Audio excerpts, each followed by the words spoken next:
We might have some more people come on a little bit later, but I'm going to go ahead and introduce our speaker of the day. My name is Mary Kate Harrison, and I'm with the Arkansas Alumni Association. And I want to thank everyone for coming to participate in our fourth installment of our Lunch and Learn series. Our speaker today, we're fortunate enough to have Mr. John Register hosting for us today. And John Register is an overcomer who continues to make tremendous impact around the world. He ran track for the legendary John McDonnell, earning 4 national championship rings and 4 All-American honors. He's also served our country as a soldier in the Gulf War. He's a 2-time Olympic trials qualifier who suffered a sports career-ending injury and an amputation to his left leg.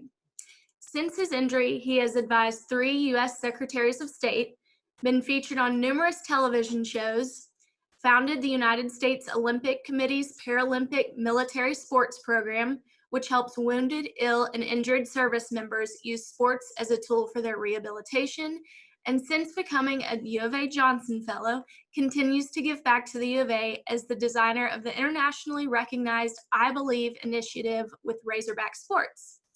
In his spare time, John enjoys pushing his patients as he coaches teenagers in track and field, pushing his bicycle up the long hills in Colorado, and punishing his family's eardrums and patience as he relearns to play the cello.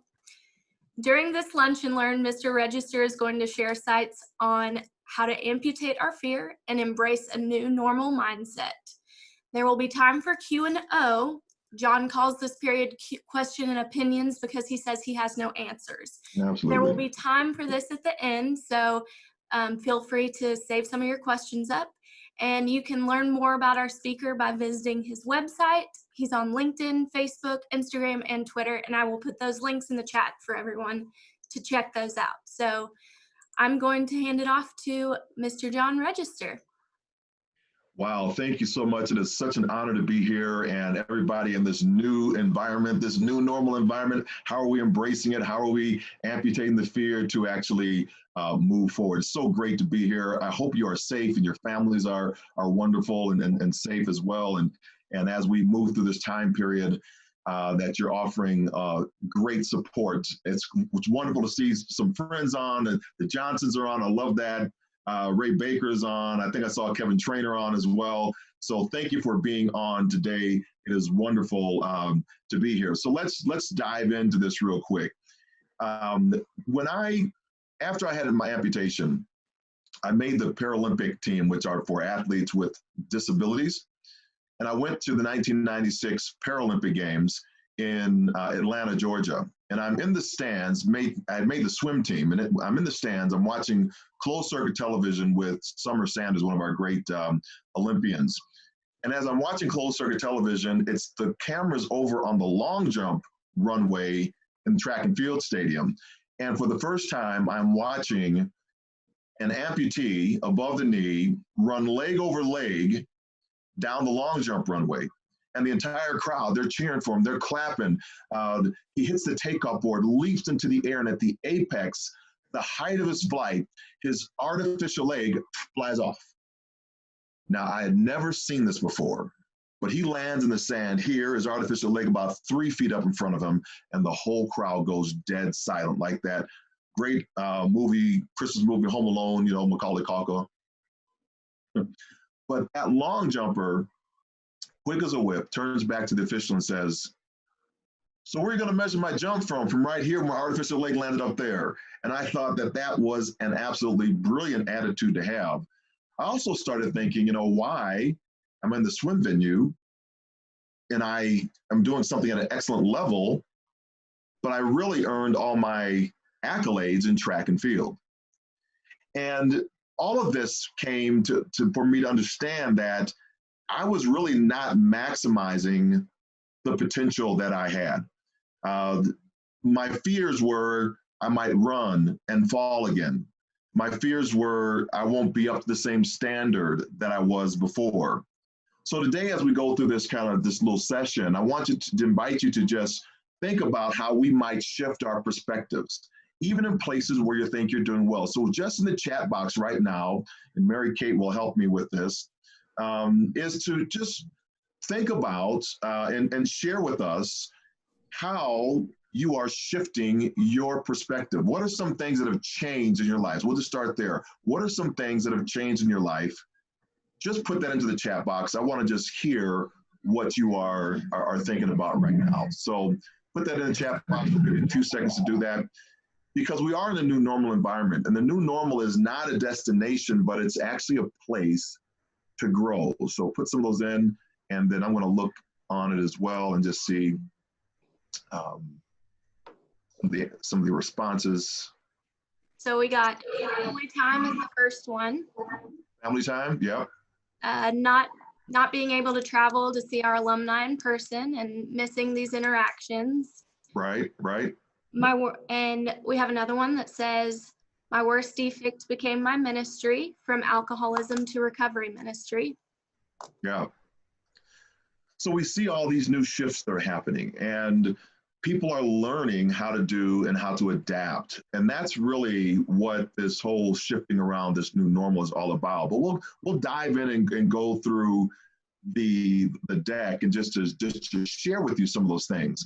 But I think when I played earlier the Arkansas fight song, there is a line in there that I think helps us get through and helps us with the grit. I know that most of you should know that fight song. And so in that chat, what do you think what do you think the line is I'm talking about in that chat box? What do you think the line is I'm referring to? Again, I have a question, but I have no answers. So think about that. What's the line do you think I'm referring to? I'm gonna move my chat over here. So if you see me looking away, I'm gonna switch my. We got a couple of people saying keep on going. One person says that it's never yield. Yes, that's the winner. The never yield, right? We're not going to yield, and that's really the powerful line of that fight song. I see some worst defect. I say never yield. Kevin Trainer says that. So thank you for kind of playing in that space, because it is never yield. And if we can, but there are a lot of people that are yielding right now, and I don't think that that's the appropriate response during this. And yielding might be, I just want things to get back to normal so fast that I'm willing to risk going back into a longer kind of period by jumping back into the growth of the economy, the restart, which is going to take some time for it to happen. Just because a store's opened up doesn't really mean that people are going to walk into that store. Because folks have some reservations about that right now. So we have to look at it and what are the actual potentials for growth in it. The intentional kind of congruence, when you link things together, is I did a series, I'm doing a series right now on LinkedIn. I think it's called Amputate Your Fear, Embrace the New Normal Mindset. And I'm on episode number 20. But back about on episode 16 or 17, I did one, I can't remember the name, you can go out there and look for it. But it's called Amputate Your Fear and finish the frickin' bottle is what I said. So as Dr. Jeff knows, when you're prescribed some type of medication, I had strep throat at one time, when you're prescribed the medication, the antibiotic to get rid of it, the doctor says, take the entire bottle because you don't want this thing coming back on you in a worse way than when you first started. So that's what we have to do. We most of us have made it 3/4 of the way through, maybe even 80% of the way through. We just need to finish the entire bottle. And I think where I learned all this stuff from, right, is the making of the dynasty. And when I look at, so I'm the hurdler on the right. George Jones is actually the hurdler on the left. George Jones was a freshman coming in, and never will a senior. I was a senior at the time. Never will a senior ever let a freshman beat them. So I won that race, 13.54 seconds, of course. But George, when we're building this dynasty and John McDonald's building this dynasty, there were some things I think that he did to put this motley crew together that has impact for us right now. If you know anything about where Razorback Stadium is, there's a street called Markham Street, and then you go up that street to, I think it's Walker Trail.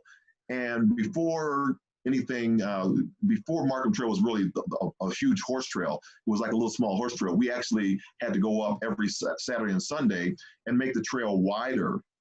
So it was about 10 feet across as we were making the trails wide.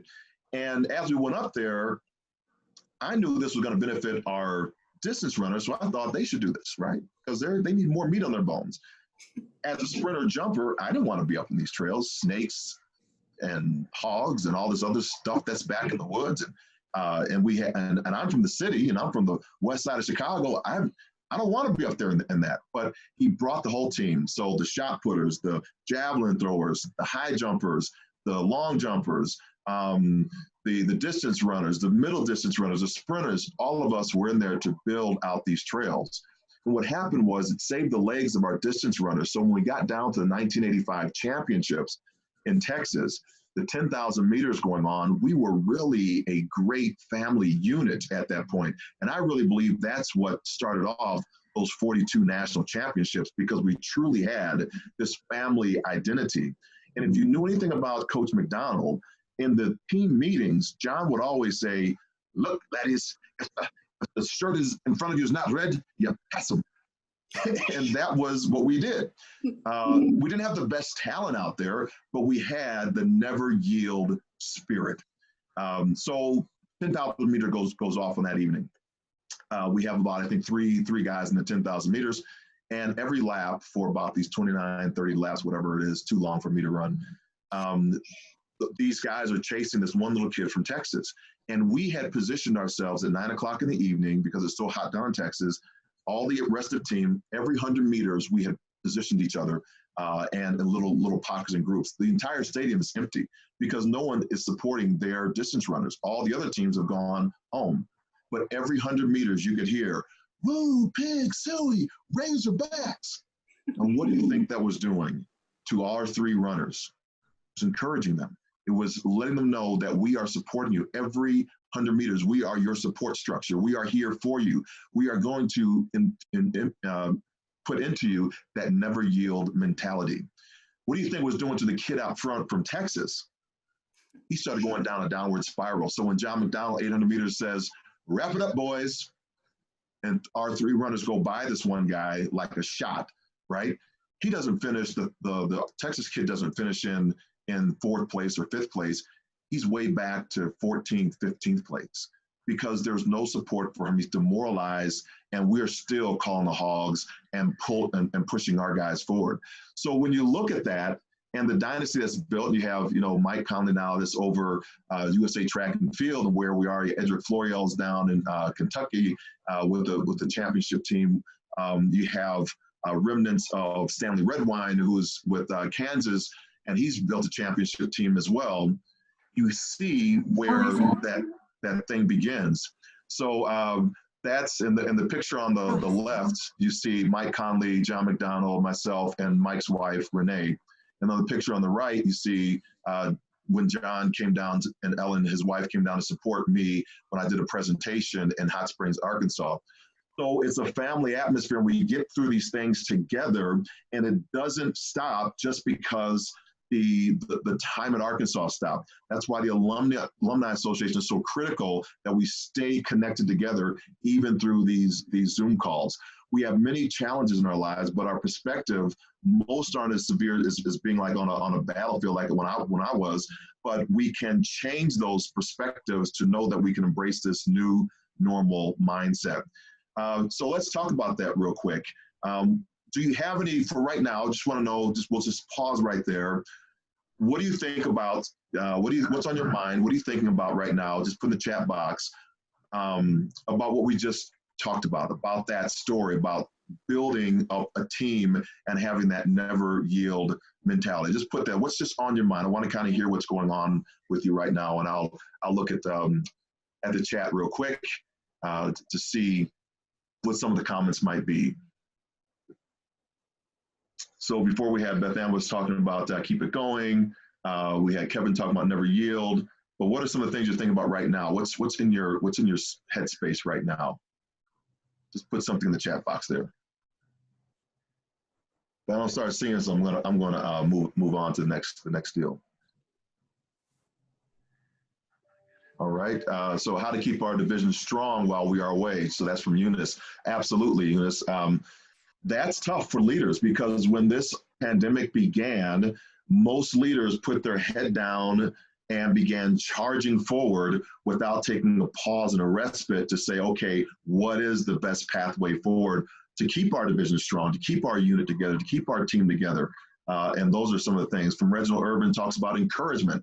Absolutely want to be encouraging one to another. Arkansas pride, absolutely. We can take that Arkansas pride into other work environments that we have as well. So let's talk about this new normal and this new normal atmosphere.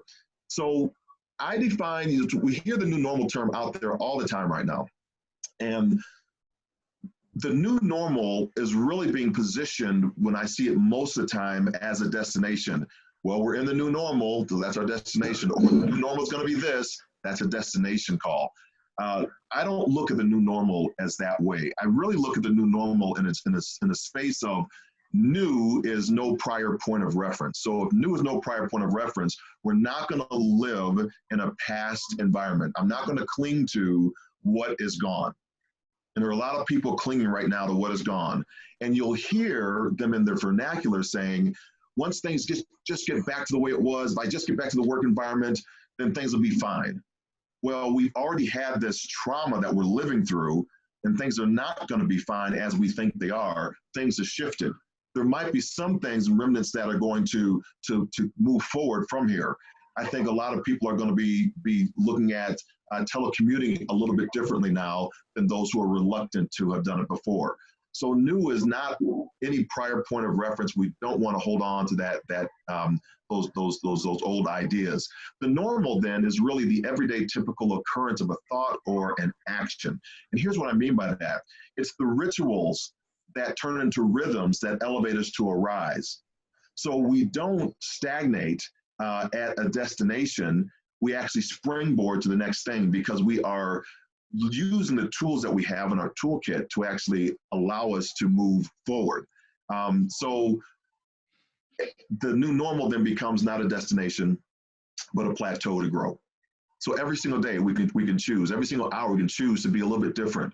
What are the things that we need to be studying right now in order to prepare us for a reset?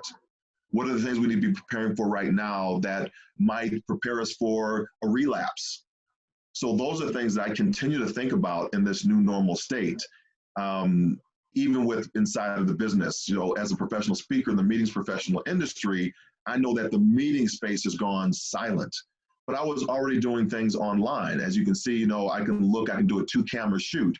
I have a studio that's set up in the office, and I'm going to be looking more at how I can operate as a Netflix and produce a show rather than and put it on Zoom or another platform than just doing the pixelated Zoom calls. How can we actually bring environments in? I heard one group that did a $10,000 plate dinner, and instead of bringing everybody together, what they did was they actually sent the gourmet meals out to everybody in their respective locations and then brought everybody in through a whole platform. So how do you produce events? It's going to be a lot different than it is today.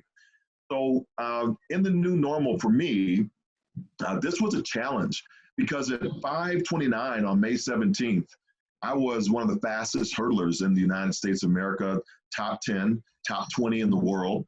Had a really great shot of making the Olympic team, 4-time All-American from Arkansas, had twice been to the Olympic trials. Parallel to that, I was a soldier in the United States Army on the Army's World-Class Athlete Program, had been in the Gulf War, came back without a scratch, and I'm now on the Army's World-Class Athlete Program team in Hays, Kansas.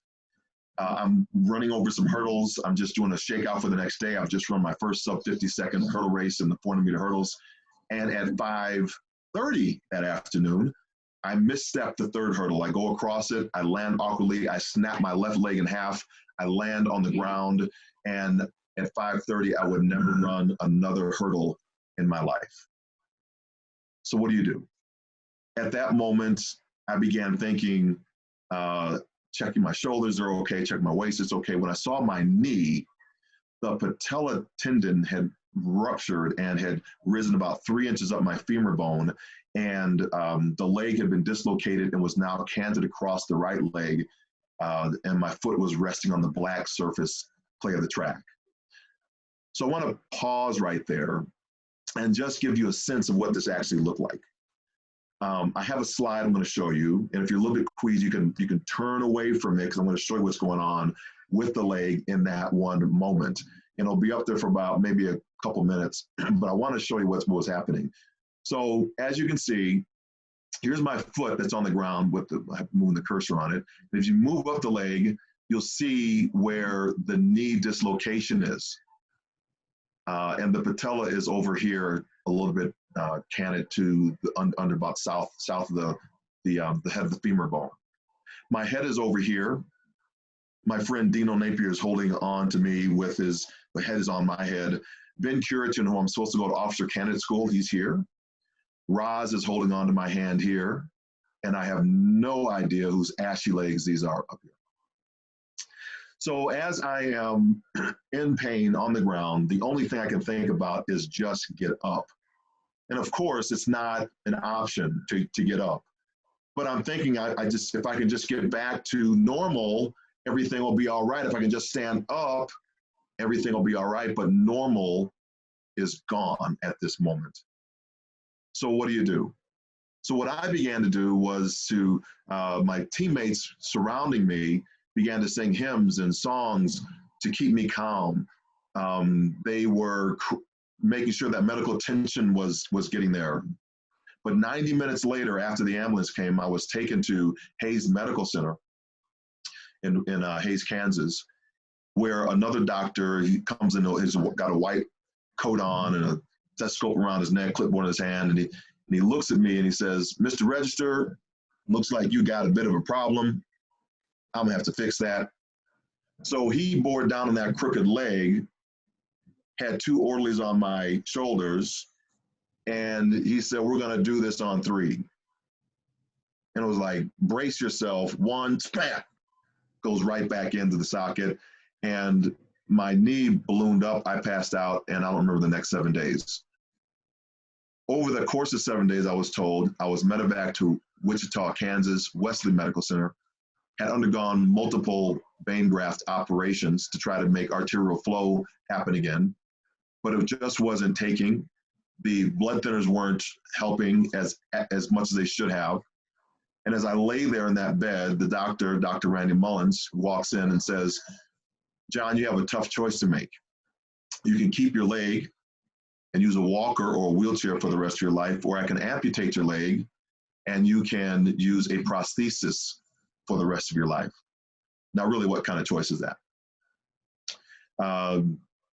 I had my wife's hand in my hand, and I looked back at the doctor and I said, "I know my leg has to be amputated."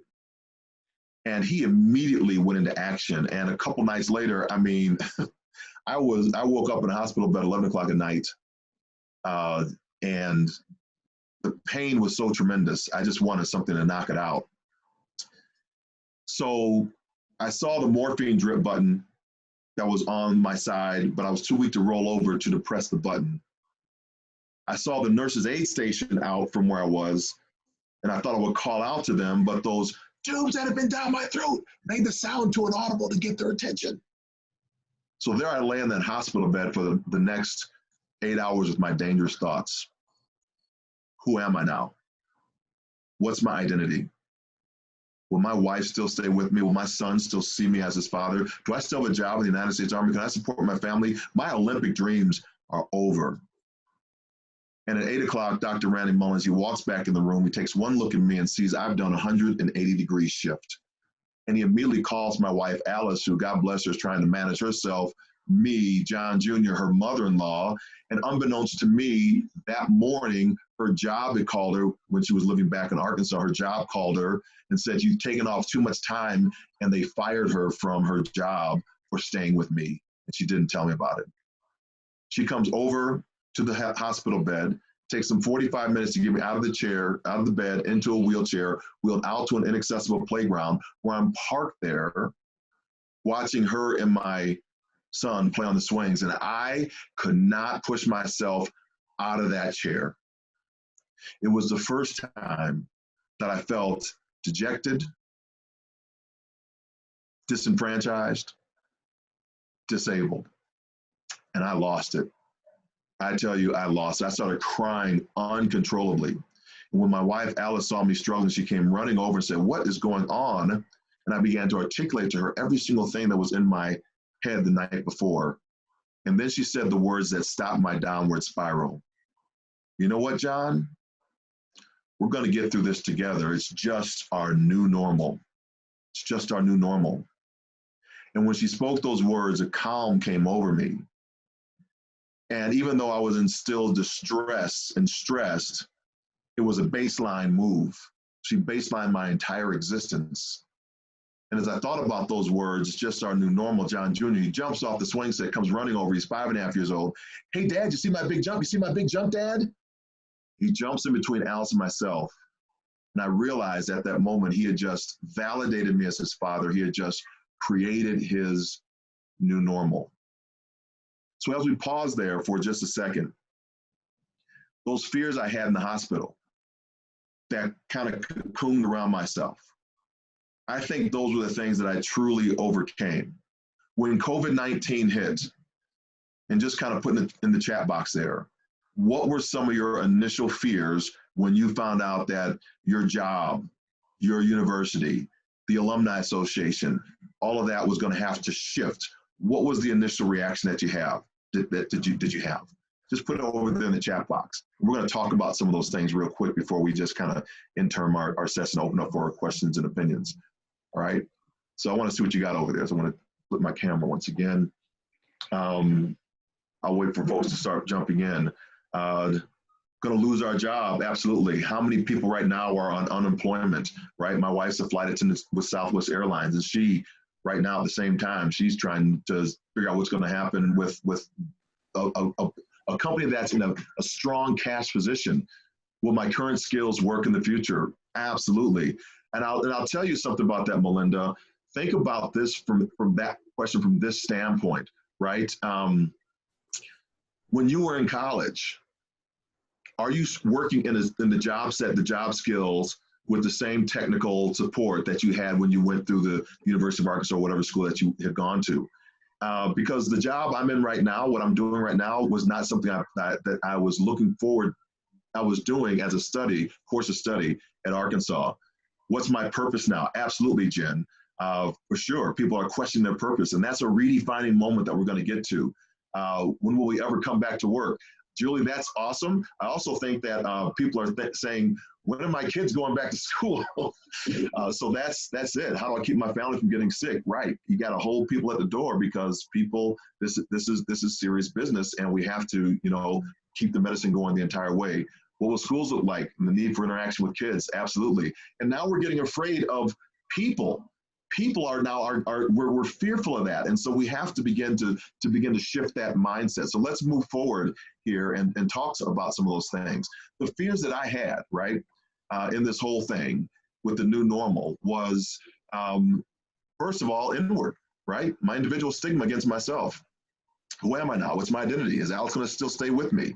But I also had fears that came in from other individuals. Who was I hanging around in my closer circle, and what were they telling me?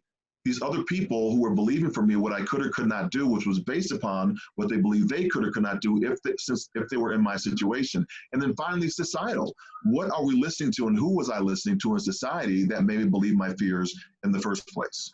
Was it Captain Hook? I see Captain Hook as an amputee. Captain Hook's the villain in Peter Pan. He's dark, he's scary, he's mysterious. But now I'm an amputee. Do I see myself now as mysterious and dark and scary, and people don't want to hang around me? Who are we listening to that we don't really have control over? I have the control to hit the mute button on Fox or CNN. I don't need to listen to every single report that's coming out. I know it's bad out there, but I want to choose to put into my brain those things which are positive, so I can stay positive. All my posts are going to be out there are going to still stay congruent with who I am. There's enough people talking about negativity. I don't have to add to that conversation. I choose not to add to that conversation. I choose to remain positive, so that when people come to my site, that's all they're going to get. So they can get a respite, a reprieve from the negativity that's out there. That's all I want them to have. It's not that I'm Pollyanna. It's just that I want them to have an alternative to what's actually that's out there. I want them to have hope instead of hopelessness, right? That's some work we're doing with Dr. Martin Seligman and the University of Arkansas I Believe program. So what's on your mind right now? What's on the things that you're thinking about, right? So that's a rhetorical question. You don't have to put in the chat box, but just take assessment of what's on your mind and how you might be able to switch that mindset from that time of being, kind of learning the helplessness to actually learning the optimism and into an owner mindset. So that's the breathing part. So you see on this slide here, we have the individual, the others, and the culture that are the drivers of some of the things and the fears that we have. And in fear is torment. We don't want to be in fear. So how do we turn out from that, right? So I think we get into this false narrative of we have to rebuild. And again, we hear this term of rebuilding and it comes out by saying, I just want to get back to the way it was. We just got to get back to the good old days. We just have to go back to the way it was when. And that that's a false narrative because we don't get that back. There's too much water under the bridge, right? There's too much trauma that we've been through. So now instead of post-traumatic stress, we need to be looking at post-traumatic growth or post-experience growth.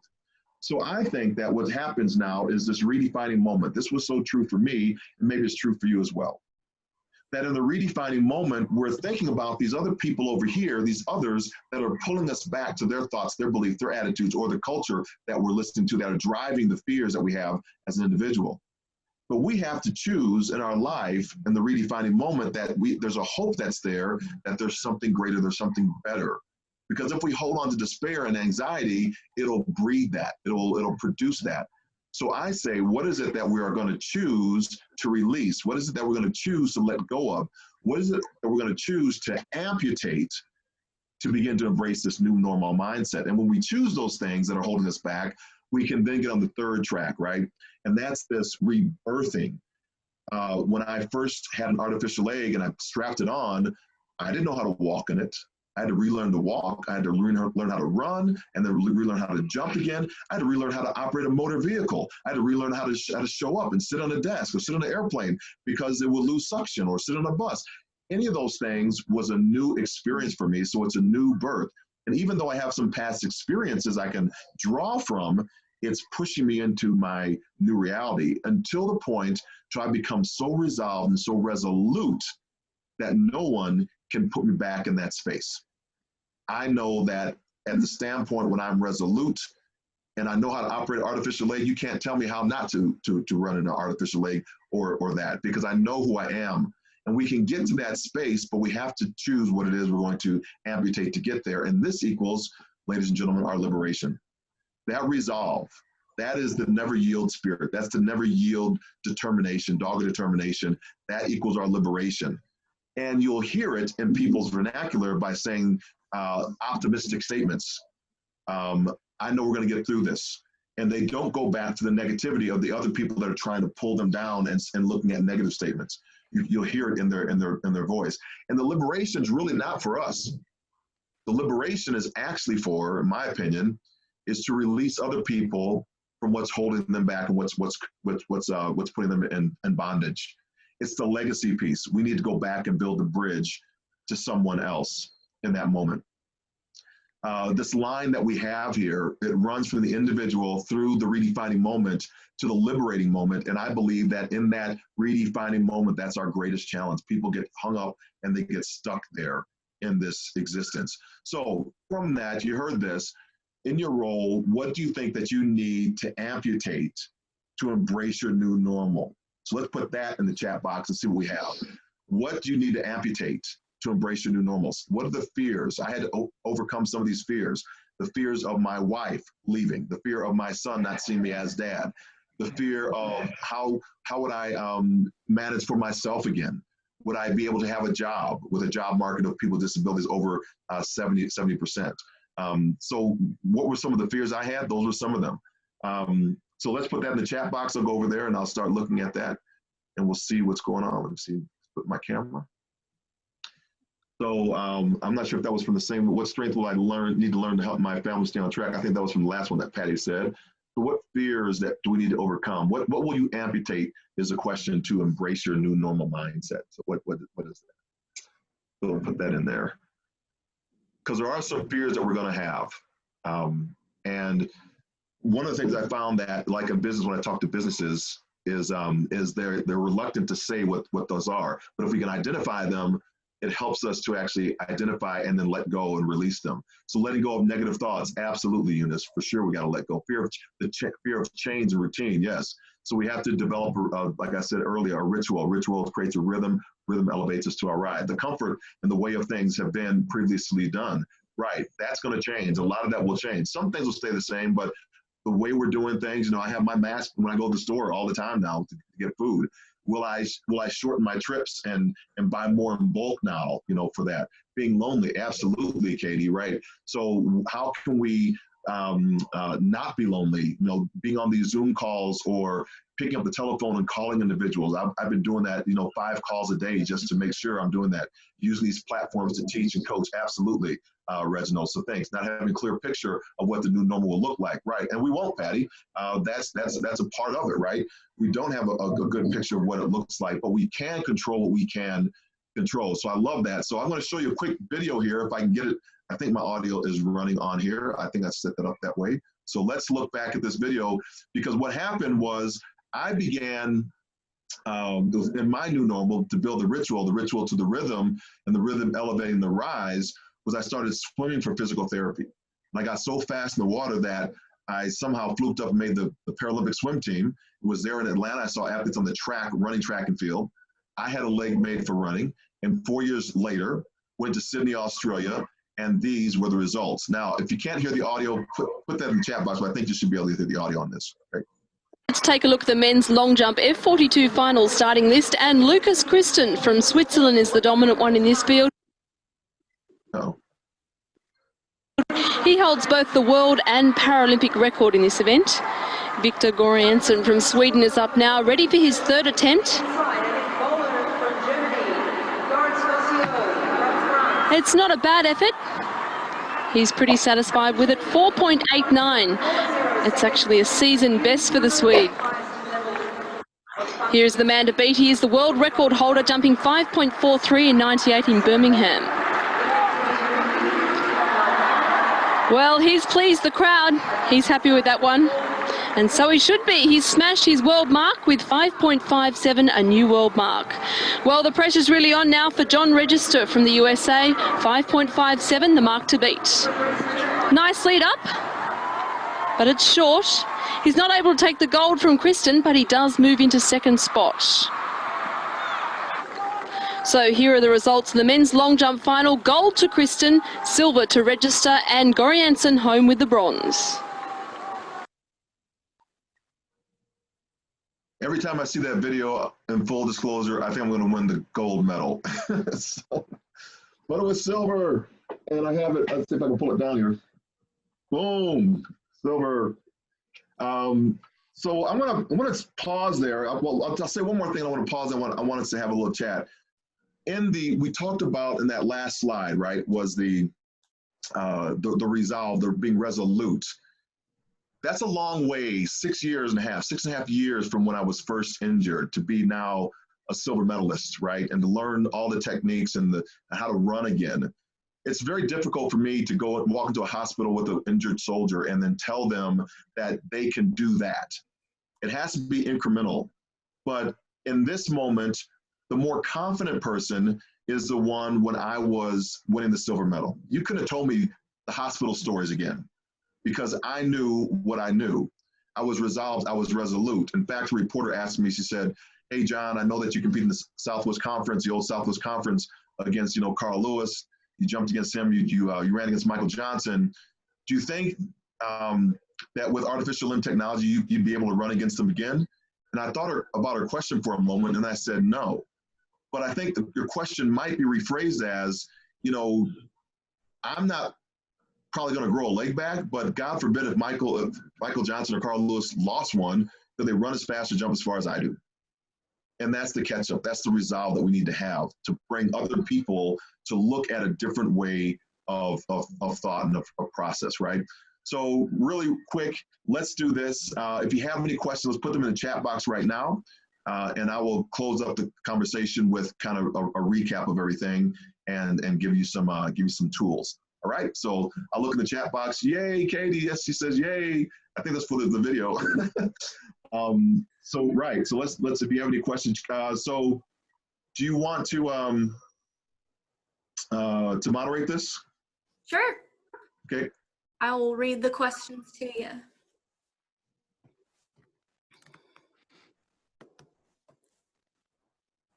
And they can be questions about anything, right? Yep, anything.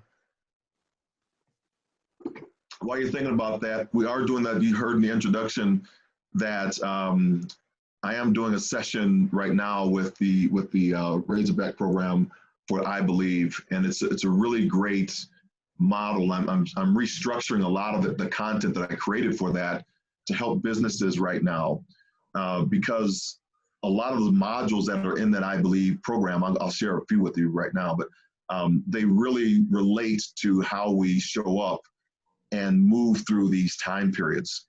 So we chatted, Mary and I chatted about that a little bit earlier. Maybe we can come back on and do some more of these in those specific areas of learned optimism or learned helplessness and owner mindset, or strength and support, the ABC model of success.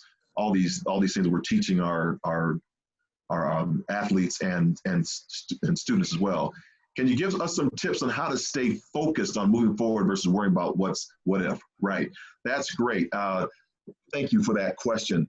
So one of the things that I am very strong on is get over the mourning, right? You have to mourn the loss. So take that time. If there's a mourning period, mourn it. That is really critical. I talk about this being the first step in resilience. If you look at the word resilience has 10 letters in the word. I equate them to 10 hurdles in a hurdle race. And the first embedded in the word resilience is the word silence. So you got to hear your own voice first before you actually move out. And then I believe you need a ritual. You need to be doing something every single day that puts you into a ritual. For me, I have a prayer call with my church in the morning time. After that, I go into like my own little Bible study as I'm on my rowing machine in the garage. And so I get my physical activity in. And then I begin to shower up and begin my day. And I wear my polo shirt or a long sleeve shirt and slacks to put myself in the environment of work, that this is a work time. And then I work 90-minute sections each of parts of the day, right? So I do 90 minutes, I take a break. I do something totally different. Come back to another 90 minutes, I take a break and I walk around. Because as we're in front of our computers, we're hunched over and we're not using our diaphragms as much, and we're looking down at the camera. So we have to really think about those things. Then get yourself something that's outside of routine, right? Are you taking exercise? Are you walking? Are you doing something that you can do? Are you riding your bicycle? Are you calling friends? Are you getting chat groups together and going on virtual walks together? Do something that's going to put you in a different mindset and stay healthy so you're not focused on it. Turn the television off. I think I probably watched maybe 4 hours during this entire time of television, because we're all seeing the negativity and it weighs on it. It presses on us and it drives us back into fear. And usually those are things we do not have control over, so we need to control what we control. So that's a great question. Hey, thanks, Kevin. I really appreciate that. Suggestions for retirees to deal with this situation. It's the same. Stay connected with family. That, I think, is critical with your families. You need to be around there. And remember, this is just an aside, that everybody's home environment is really not safe. And so if you know of something, you need to make sure that we're saying something. This is a time for not sitting back. You have to lean into this because those that are just sitting back are going to be caught on their heels when the restart actually happens. So I'm pressing forward every single day, working my 6 to 8 hours a day, trying to put content and push content out there as much as I can. I'm going to push the positive out. You can find the negative wherever you want to, but that's what you're going to get, from my channels, right? Albertson says, how often do you reach a mental limit and need to reboot? Every day, man. Every day. There's a reboot that happens. So I did a session for SHRM, the Society of Human Resource Management, and after that session on Monday, I could not get back into it. I was trying so hard, but the thing was, Albertson, I had a ritual, and that ritual helped me with the rhythm. So what did I do on Tuesday morning? Even though I didn't feel like getting out of bed, I jumped into it. I got on the rower. I didn't do as much, but I jumped in that rower machine. I stayed with the routine that I had built for myself. And that has got me into, the mindset where I am right now, by helping when the call comes up to do something and just support. So whether it's a business, whether it's working with ambassadors, whether we're all these U.S. embassies across the globe, and they're struggling with their teams and being in different locations, and getting in there virtually and helping with some of that stuff, that's what I'm called to do for this moment, and I'm going to continue in that space. So those are great questions. So let me go back over now and close us out with what I'm thinking about. So just to kind of recap, and I'll put on the screen here how we overcome the actual adversity and how we lean into it, is we need to look at what it is that we are going over. So recognize the silence, right, in the hidden word of resilience. And as we're climbing up this mountain, there are going to be what we call these false summits. I live in Colorado Springs, and we have Pikes Peak, America's mountain here. And as you climb up Pikes Peak, you think you're at the top, but you haven't made it there yet. And so these false summits, and we have more work to do, and they can be demoralizing, right? So embrace the fears, acknowledge the fears of others, recognizing societal pressures that drive us, right? And then the second thing is we have that false summit of the rebuilding, redefining, until we actually release and choose what it is that we're going to amputate to embrace the new normal mindset. And then finally, we have the rebirth and resolve and the liberation period to go back and choose to help somebody else through their moment as well. We've already done our questions and opinions, so I'll close up by saying this. I no longer see this picture the same way, because what I see now is Dino, my buddy, he's got his head on my head. He is supporting me. Ben Curitin, who I'm supposed to go to Officer Candidate School with, he's supporting me. Can't look at me, but he can support me, and that's what he's doing. We have Tony Sylvester. He saved over 9 lives as a combat medic in Operation Desert Storm and other campaigns. So he's a combat medic. He's looking dead at me in case I open my eyes up. So he knows exactly what to do. And now we know whose Ashley Lacey's belonged to. The EMT team that came in to set my leg and make sure I was transported safely into to the next hospital, because I couldn't do for myself. Because you see my fist, I'm in pain. My fist is balled up. I'm in tremendous pain. And that really is a great lesson, that we need the support structure of others when we're in those moments where we can't do for ourselves. The military sports program is an outcome.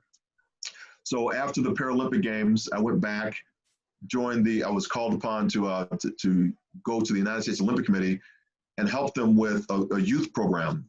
That turned into, really quickly, the Paralympic Military Sport Program. What can we do for our soldiers was asked. And so we built a program for wounded, ill, and injured military service members. That turned into Warrior Games. Warrior Games turned into Prince Harry's Invictus Games.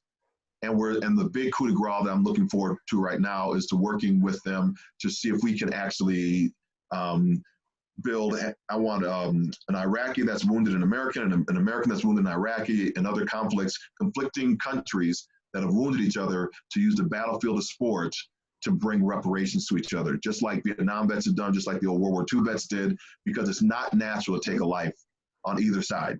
We don't hear about that in the media a lot, but that's from soldier to soldier. There's honor among soldiers in that space. The other thing I help to create and build, and I work on now, is the Global Sport Mentoring Program. So again, I'm checking on all my buddies, all these people that come in from across the world to learn how to program in their own countries. This is Impimdi Bumali. He's from Uganda. I'm in contact with him right now, checking in on his family. He's checking in on mine, because we're globally connected in this, and we need to have those global relationships. And Dr. Sarah, she's the one that has a proponent of this at the University of Tennessee. And then I work with a company called Get Skilled Access as their kind of VP-ish of bringing that group to work with people with disabilities and see the value, the tangible value, the monetary value of when companies do not hire people with disabilities. They're actually outperformed 2-to-1 to companies that actually do. So we have a revenue generating model for that. And then on January, I was brought in by Secretary Pompeo to talk to all of our U.S. ambassadors about not really COVID, but how to build championship teams and championship mindsets, and working under duress and stress, and bringing in diverse talent.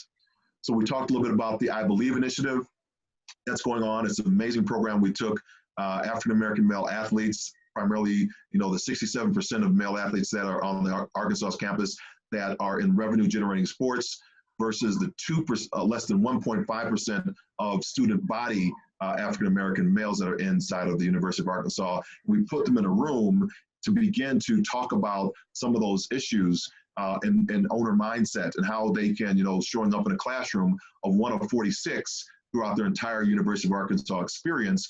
And now they have a more ingrained community where they want to come back and push forward. And we're seeing the graduation rates actually matriculate up because of the program.